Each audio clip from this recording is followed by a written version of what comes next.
Hello everybody and welcome back to Be Like Christ. We're going to talk about Matthew chapter 15 in 5 minutes. If you want the handout that you're about to see on the screen, there's a link down in the description. You can get it on our website, just like you can with all the chapters in Matthew. Matthew 15, when did the events in this chapter take place?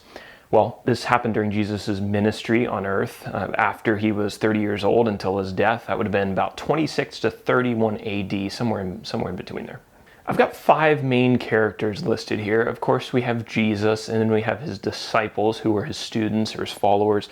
We've got the Pharisees and the scribes. These were Jesus's critics, and they're always trying to accuse him of breaking the rabbinic traditions and the law. And then we have an interesting Canaanite woman. She came to Jesus and she wanted help with her demon-possessed daughter.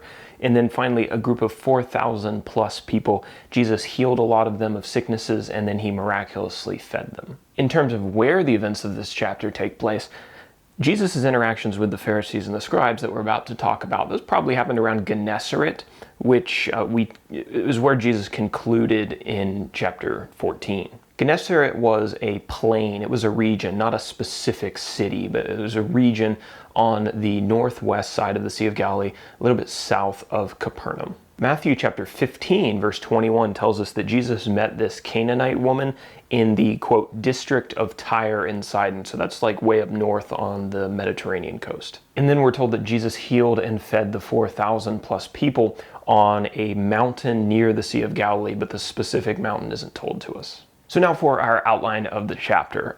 I've broken it down into a few sections. The first section is verses 1 through 9. Handwashing and hypocrisy. So the scribes and the Pharisees, Jesus' critics, they came to him and they criticized him and his disciples for not following the traditions of ceremonially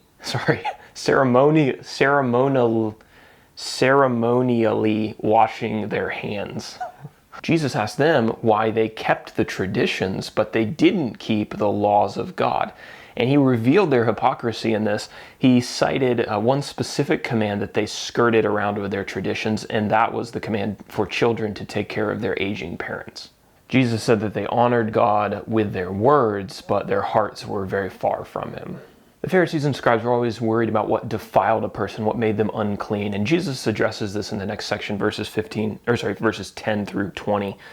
Jesus taught that men are not defiled by what they eat. It's not so much what goes into the body. Food is eaten, it's digested, it's discarded.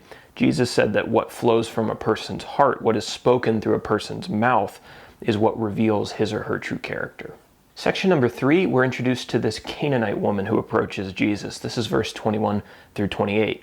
So Jesus is in the region of Tyre and Sidon, and this woman approaches him and she asks for help because her daughter is possessed by a demon.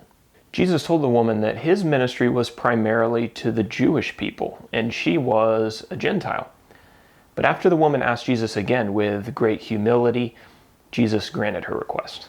And he then commended her faith, saying, "O woman, great is your faith." And in the last section, verses 29 through 39, Jesus feeds 4,000 plus people.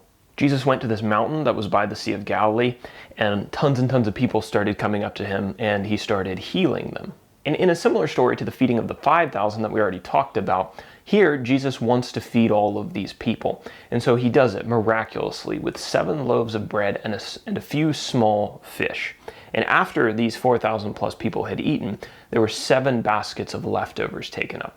What can we take away from this chapter that fits into the big picture of the Bible? What lessons are there here? Well, one lesson is a lesson that's really been driven home to the Jews in the Old Testament and now in Jesus' ministry, and that is that God wants people's hearts. God doesn't just simply want external devotion and words that sound good. He wants people's hearts to be truly devoted to him. The heart is what really matters, and if your heart is aligned properly with God, then all the external stuff, all the things that you say, your words, those will fall into alignment and please God.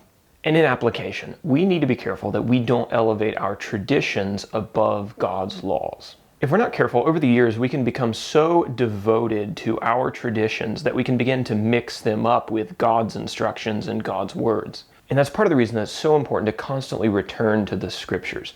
Constant study and a reminder of what God says on the matter will keep us from mixing up our traditions with his instructions.